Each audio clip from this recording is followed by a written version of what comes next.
দুই বাংলাদেশি আটক, যৌথ জিজ্ঞাসাবাদে বিএসএফ পুলিশ। আগরতলা জয়পুর থেকে দুই বাংলাদেশি নাগরিককে আটক করেছে বিএসএফ এর 42 নম্বর ব্যাটালিয়ন।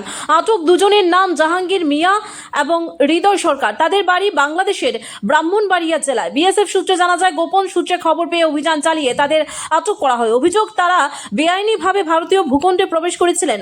আটকের পর বিএসএফ এবং ত্রিপুরা পুলিশ যৌথভাবে জিজ্ঞাসাবাদ শুরু করেছে।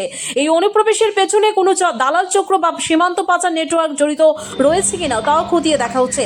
এ বিষয়ে পশ্চিম থানার ওসি রানা চ্যাটার্জি জানান, আটক দুজনকে আজই আদালতে তোলা হবে।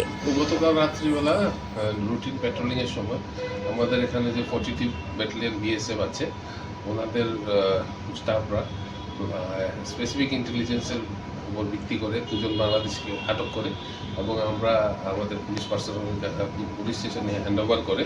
তাদের নাম হচ্ছে জাহাঙ্গীর মিয়া, ওর বাড়ি হচ্ছে সুলতানপুর ব্রাহ্মণবাড়িয়া বাংলাদেশ। আরেকজনের নাম হচ্ছে শ্রী হৃদয় সরকার, ওর বাড়ি নাসিরনগর ব্রাহ্মণবাড়িয়া বাংলাদেশ। তাদেরকে আমরা যৌথ ভাবে ইন্টারোগেশন করে বিএসএফ এবং পুলিশ আজকে তাদেরকে আমরা আদালতে প্রডিউস করছি পুলিশ রিমান্ডের জন্য। তাদের সঙ্গে আর অন্য কোনো বাংলাদেশি আছে কিনা, এখানে ইন্ডিয়াতে ইলিগেলি এন্ট্রি করেছে, তা আমরা বের করে দেখব। কোথা থেকে আটক করা হয় তাদের? এটা জয়পুর যে এরিয়া আছে, বর্ডার ইন্ডো বাংলাদেশ বর্ডার এরিয়াতে, ওই এলাকা থেকে ওদেরকে আটক করা হয়েছে।